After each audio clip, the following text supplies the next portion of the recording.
आइए देखते हैं, मजा आएगा। अभी मजा आएगा ना भिड़ो। प्रधानमंत्री जब मुख्यमंत्री थे तो कहते थे जैसे जैसे रुपया गिरता है प्रधानमंत्री की प्रतिष्ठा गिरती है। अरे भैया मुझे इस बात की शर्म है, इतने अच्छे दिन नहीं चाहिए थे कि पाकिस्तान के रुपए के खिलाफ हम 6% गिर गए, बांग्लादेश के टका के खिलाफ गिर रहे हैं, श्रीलंकन करेंसी के खिलाफ गिर रहे हैं, और सुन लीजिए यूरो के खिलाफ गिर रहे हैं, सिंगापुर डॉलर के खिलाफ गिर रहे हैं, ऑस्ट्रेलियन डॉलर के खिलाफ गिर रहे हैं। एजुकेशन पर प्रहार आप करें, डिफेंस 17% होता था उसको गिराकर 13% पे प्रहार आप करें, और उसके बाद यहां पर मुशायरा मत पड़िए सुधांशु जी। लोगों की पूरी बातों को सुन लोगे तो अपना माथा पीटोगे, बाहर जाकर डिस्प्लिन खाओगे कि मैंने सुना क्या है, इसका सार क्या निकला। और अभी से नहीं, ये ट्रेंड चला रहा है मोदी जी जब मुख्यमंत्री थे। चिंता कीजिए ना कि आपको जनता मौका भी तो नहीं दे रही, झाल पीटते रह जा रहे हैं आप लोग। जनता मौका जा देना था अंजना जी, आप लोग झाल पीटते रहिए। मेरा सवाल सुधांशु जी से, अभी उन्होंने कहा कि अमेरिका में 10 साल का बच्चा कमा रहा है, ठीक है, लेकिन अगर 16 साल का बच्चा कमा रहा है, ठीक है, बताइए जब ग्रेजुएट स्टूडेंट और पीएचडी होल्डर को जॉब मिल ही नहीं रही है तो 16 साल का बच्चा कहां से कमा लेगा? बताइए, व्यक्ति बात कर रहे हैं, किसानों की बात करते नहीं, गरीबों की बात करते नहीं, दलितों की बात करते नहीं, पिछड़ों की बात करते नहीं, देश को लिमिटेड। क्या बर्बल डायरिया हो गया क्या? पानी पीजिए ना। और सुधांशु जी आपसे एक निवेदन है, वो बच्चा है, वो युवा है, वो जेंजी है, उसको हक है आपसे सवाल पूछने का। आप तो ऐसे आग बबूला हो गए उसके ऊपर चढ़ गए, ईडी ना भेजिएगा उसके घर। A few moments later. मालिक वो देखो, वो देखो। आदरणीय प्रधानमंत्री को कोट करती हूं, आज जब बजट पेश हो रहा है क्या सिनारियो है। प्रधानमंत्री जब मुख्यमंत्री थे तो कहते थे जैसे जैसे रुपया गिरता है प्रधानमंत्री की प्रतिष्ठा गिरती है। रुपया 58 पे मिला था, 92 पहुंच दिया, कहीं सेंचुरी ना लगवा दे। मुझे तो यह डर है कहीं 100 की सेंचुरी ना पार करा दे रुपए से। अरे हम तो फकीर आदमी हैं। और इकोनॉमिक सर्वे इसकी कलई खोल रहा है। इकोनॉमिक सर्वे ने साफ तौर से कहा है drawing up foreign capital inflows एक रिस्क है। अगर आपके यहां सब कुछ अच्छा है, अगर हम 7.4% पे ग्रो कर रहे हैं, 8% पे कर रहे हैं, निवेश क्यों नहीं हो रहा है? जो भारतीय फर्म्स हैं वो $14 बिलियन निवेश किया 2 साल पहले बाहर, अब $24 बिलियन कर रहे हैं। आपका नेट एफडीआई इनफ्लो हिंदुस्तान में नेगेटिव हो चुका है पिछले 4 महीनों में। तो भाई प्रतिक्षम किम प्रमाणम, आपकी बात पर भरोसा करके ना भारतीय निवेश कर रहा है ना विदेशी निवेश कर रहा है। ऐसा क्यों हो रहा है? और रुपये पर मैं जरूर जानना चाहती हूं सरकार की क्या मंशा है। यही नहीं, अभी और सुनिए। क्या उससे भी सेंचुरी लगवानी है जैसे पेट्रोल से लगवाई थी? अगर शतक लगाना है तो बताइए, और फिर इस बात का भी जवाब दीजिए कि आपकी प्रतिष्ठा कहां जाके गर्त में गिर गई है, क्योंकि आप ही कहते थे जैसे जैसे रुपया गिरता है प्रधानमंत्री की प्रतिष्ठा गिरती है। चलिए इस पे एक जवाब 2014 में 58 पे रुपया मिला था, आज 92 पर है बजट के पहले। उसका भी जवाब देता हूं। देखिए बड़ी मजेदार बात है, भारत में कोई इन्वेस्टमेंट नहीं कर रहा है, फिर भी ईयू हमसे फ्री ट्रेड एग्रीमेंट कर रहा है, फिर भी ब्रिटेन हमसे फ्री ट्रेड एग्रीमेंट कर रहा है, नॉर्डिक कंट्री जिसमें नॉर्वे से लेकर स्विट्जरलैंड तक वो भी कर रहे हैं, यूनाइटेड अरब अमीरात भी कर रहा है। कब हो गया ये? मतलब उसको तो कुछ नजर थोड़ी आ रहा है, वो खाम में आके चलता चला जा रहा है। ये डेड इकोनॉमी है, जो ट्रंप भी बोले थे और राहुल गांधी जी भी बोले थे। उस डेड इकोनॉमी के लिए ईयू की चीफ उर्सुला वॉन डर लेyen कह रही है mother of all the deals. वो क्या कर रहे हैं? इसीलिए मैंने कहा, देखिए इन्होंने जो बात कही मैं इनकी बात से सहमत हूं, क्योंकि ये लोग तो उसी विदेशी मानसिकता के हैं ना कि इकोनॉमी को उसी चश्मे से देखना है, भारत वाले एंगल से देखना ही नहीं है। क्या बोला तूने? अब मैं इन पे ये बात कहना चाहता हूं कि इस समय जो इन्वेस्टमेंट हो रहा है, डॉलर की बात, बिल्कुल डॉलर की स्थिति खुद आज समस्या में है। पिछले साल अमेरिकन कांग्रेस में डी डॉलराइजेशन पे बहस हुई। मैं चैलेंज करके बताता हूं पिछले 100 साल के इतिहास में कभी बताइए डी डॉलराइजेशन में बहस हुई हो।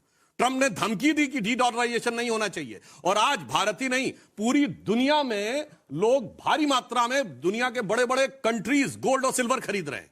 इसलिए गोल्ड और सिल्वर की कीमत बढ़ रही है, क्योंकि वो डॉलर से बाहर आना चाहते हैं। जनता को आप मूर्ख समझना बंद कर दीजिए। प्रॉब्लम क्या हुई कि जैसे रशिया यूक्रेन वॉर शुरू हुआ, $300 बिलियन के एसेट्स जो रशिया के थे वो फ्रीज कर लिए। अब लोगों को डर लगने लगा कि अगर डॉलर में एसेट्स रखेंगे, चाइना ने 84% अपना एसेट था वो ले आया 45% के आसपास।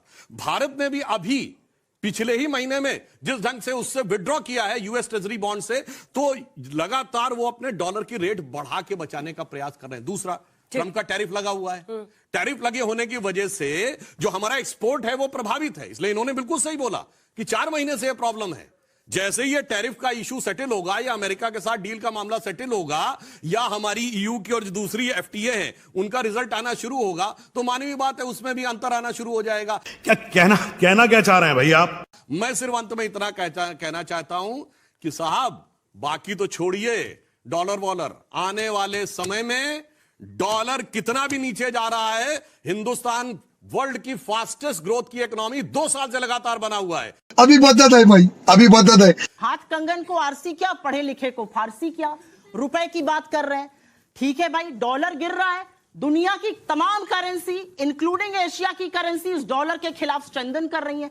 हम एशिया की वर्स्ट परफॉर्मिंग करेंसी क्यों है? अरे भैया, मुझे इस बात की शर्म है, इतने अच्छे दिन नहीं चाहिए थे कि पाकिस्तान के रुपए के खिलाफ हम 6% गिर गए, बांग्लादेश के टका के खिलाफ गिर रहे हैं, श्रीलंकन करेंसी के खिलाफ गिर रहे हैं, और सुन लीजिए, यूरो के खिलाफ गिर रहे हैं, सिंगापुर डॉलर के खिलाफ गिर रहे हैं, ऑस्ट्रेलियन डॉलर के खिलाफ गिर रहे हैं। कैसी लगी आगे स्वाद? तो रुपए की जब आप बात करते हैं तो इन सब चीजों का जवाब दीजिए कि डॉलर के गिरने के बावजूद रुपया स्ट्रेंथन नहीं हो रहा है, गिरा जा रहा है। एशियन करेंसीज के कंपैरिजन में बोल रहे थे अंजना जी, एक मिनट, बहुत लंबा बोले थे। मुझे लगता है सास बहू के सीरियल्स के साथ साथ मुशायरे का भी बड़ा शौक रखते हैं, बार बार मुशायरा, ढंग की बात करते नहीं है। अरे भैया, वहां का प्राइम मिनिस्टर कितने लोगों को ले आया मेहमान नवाजी से, उसका क्या फर्क पड़ता है? आपने डिबेट शुरू किया था, अरे आपने डिबेट शुरू किया था पर कैपिटा इनकम से। हिंदुस्तान की पर कैपिटा इनकम $3000, अमेरिका की पर कैपिटा इनकम $90,000 और यूके की पर कैपिटा इनकम $60,000। कौन सा कंपैरिजन कर रहे हैं? और अच्छी बात यह है कि हिंदुस्तान की बात करिए ना, आपका एक बब्बर शेर था, मेक इन इंडिया, मिमिया क्यों रहा है? गजब बेइज्जती है। एजुकेशन का बजट आज से 11 साल पहले 4.7% ऑफ द टोटल बजट था, वो गिरकर 2.5% हो गया है। 90,000 सरकारी स्कूल बंद हुए हैं और असलियत यह है कि हायर एजुकेशन का बजट जो आप लोग पढ़ रहे हैं वो 2.5% ऑफ बजट होता था, अब वो 0.9% है। तो एजुकेशन पर प्रहार आप करें, डिफेंस 17% होता था, उसको गिराकर 13% पे प्रहार आप करें, और उसके बाद यहां पर मुशायरा मत पढ़िए सुधांशु जी। तू समझा? हाँ। नहीं, तू समझा नहीं। इन लोगों की पूरी बातों को सुन लोगे तो अपना माथा पिटोगे, बाहर जाकर डिस्प्रिन खाओगे कि मैंने सुना क्या है, इसका सार क्या निकला। और अभी से नहीं, ये ट्रेंड चला रहा है मोदी जी जब मुख्यमंत्री थे। मैं प्रदेश का मुख्यमंत्री रहा हूं, मुझे पता है भाइयों बहनों, रुपये की कीमत ऐसे नहीं गिरती, हमारी ऑक्सीजन अवस्था में है। भाइयों बहनों, मुझे पता है एफडीआई देश के लिए कितना खतरनाक है। जीएसटी सरकार थोप रही है, सारे मेरी बातें नहीं, उनका वीडियो अभी खोलो देख लो, सारी बातें पलट गई। बात तो सही है। सच्चाई जानना चाहते हो? पिछले बजट में इन्होंने 18% हेल्थ इंश्योरेंस पर, हमारे एक मंत्री जी ने, गडकरी साहब ने सवाल उठाया था तो गाजे बाजे के साथ किए, हेल्थ इंश्योरेंस पर 18% जीएसटी कम कर दिया। आप सारे जाकर घर पर अगर आप नहीं करा रहे हो तो चेक कर लेना प्रीमियम कितना बढ़ गया। जो 50,000 रुपया आपका प्रीमियम था तो 18% से कम होना चाहिए, 54,000 हो गया। आप घर पे चेक कर लेना, ठीक है? इकोनॉमिक सर्वे ने कहा है, कल इकोनॉमिक कैसे सर्वे मैं ने बोल कहा रहा है। हूँ ना, अब दिखा दूं, पॉलिसी भी दिखा दूंगा, बैठे रहिए, पॉलिसी बुला देता हूँ, अपना ही बुला के दिखा देता हूँ आपको। अरे पर चिंता कीजिए ना कि आपको जनता मौका भी तो नहीं दे रही, सुनिए, झाल पीटते रह जा रहे हैं आप लोग। जनता मौका जहाँ देना था, अंजना जी आप लोग झाल पिटते रहिए। अपने घर जाना है। मेरा सवाल सुधांशु जी से, अभी उन्होंने कहा कि अमेरिका में 10 साल का बच्चा कमा रहा, ठीक है, लेकिन अगर 16 साल का बच्चा कमा रहा, ठीक, लेकिन अगर इंडिया का बजट देखा जाए 10 साल में, हमारे यहाँ एजुकेशन पे पर ईयर बढ़ा ही है हमारा एजुकेशन का बजट, लेकिन जो ग्रेजुएट स्टूडेंट हैं वो अनएम्प्लॉयमेंट हैं, और जो पीएचडी होल्डर हैं वो भी अनएम्प्लॉयमेंट ज्यादातर हैं, और वो छोटे फॉर्म भर रहे हैं। आप ये बताइए, जब ग्रेजुएट स्टूडेंट और पीएचडी होल्डर को जॉब मिल ही नहीं रही है तो 16 साल का बच्चा कहाँ से कमा लेगा? ये गड़बड़ है बाबा। बताइए। मैंने तो आपसे ये कहा 16 साल का इसलिए कमा रहा कि माँ बाप ने बाहर कर दिया है। भाई तू जा, हमारे यहाँ माँ बाप साथ में रख रहे हैं, हमारे यहाँ कोई नहीं कहता कि तू जा भाई, हमसे तेरे से मतलब नहीं। एक और बेटा समझो बात को, वहाँ जानते क्या है, वहाँ तो मदर और फादर भी हाफ फादर हाफ मदर है। अरे कहना क्या चाहते हो? बैठ ले लेते हैं उसके बाद। मेरा प्रश्न सुधांशु जी से है कि सर, जिस तरीके से पूरे वर्ल्ड में जियोपॉलिटिक्स हो रही है, आज भी अमेरिका इंडिया को आंख दिखा रहा है। आप एक तरफ कहते हैं कि अब mother of all deal sign करें ईयू के साथ, पर इन सब चीजों में जो पिस रहा है वो एमएसएमई सेक्टर है सर, क्योंकि आज भी जो एमएसएमई है 45% एक्सपोर्ट पे बेस्ड है, पर उसके लिए कोई बात नहीं हो रही। उसके लिए कुछ स्पेशल अनाउंसमेंट होंगे? एक छोटा सा जवाब। उन्होंने पढ़ा नहीं है, उसमें एमएसएमई सेक्टर के लिए सबसे ज्यादा सहूलियत दी है। झूठ बोलो, बार बार झूठ बोलो।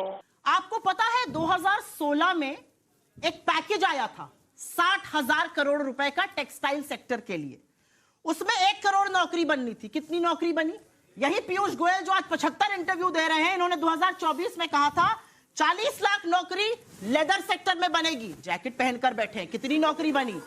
यही पीयूष गोयल ने कहा था जब रेलवे मंत्री थे। मेरी जैकेट से दिक्कत है, राहुल गांधी इकोनॉमी डेड कहते हैं, इससे दिक्कत है, या हर जगह आप चुनाव हार जाते हो, इससे दिक्कत है। आप किसानों की बात नहीं करते हो, या आपको इससे दिक्कत है। ये क्या बात करते हैं यार? अरे ढंग की बात उनको लेदर ढंग की आप बार बार कह रही थी, मुझे भी याद आ गया लेदर की जैकेट पहनकर बैठे हैं। मैं तो भैया शांति में यकीन करता हूं।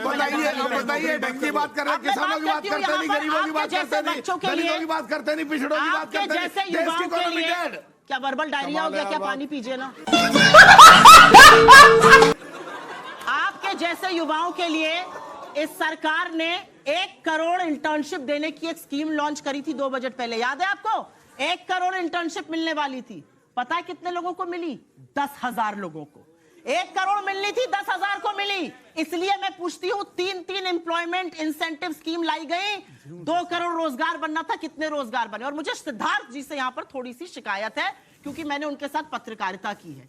आपने 68 का फिगर 2013 में बोला था, 7 महीने में वो 58 पे आ गया था। मोदी जी को रुपया 58 पे मिला था, जो 92 पे पहुंचा है। क्या बात, ये बात है। और इस बात की यहाँ पर स्वीकार किया कि इनके टाइम में कितनी भयानक नीचे गया। 58 पे दिया था, 58 पे। और मैं यहाँ पर एक छोटी सी बात और कहना चाहती हूँ, जिसपे चर्चा अभी हो रही थी, इंश्योरेंस प्रीमियम पर राजीव राय जी ने ये बात कही। कल का इकोनॉमिक सर्वे कह रहा है द मिसिंग मिडिल, मतलब मिडिल क्लास के पास इंश्योरेंस के बेनिफिट नहीं पहुंच रहे क्योंकि वो इतना महंगा हो गया। ये आपका इकोनॉमिक सर्वे कह रहा है, ये हमारे फिगर नहीं है। और सुधांशु जी, आपसे एक निवेदन है, वो बच्चा है, वो युवा है, वो जेनजी है, उसको हक है आपसे सवाल पूछने का। आप तो ऐसे आग बबूला हो गए, उसके ऊपर चढ़ गए। ईडी ना भेजिएगा उसके घर, बस इतना कहना है। इनके यहाँ सीबीआई ईडी ना भेजिएगा।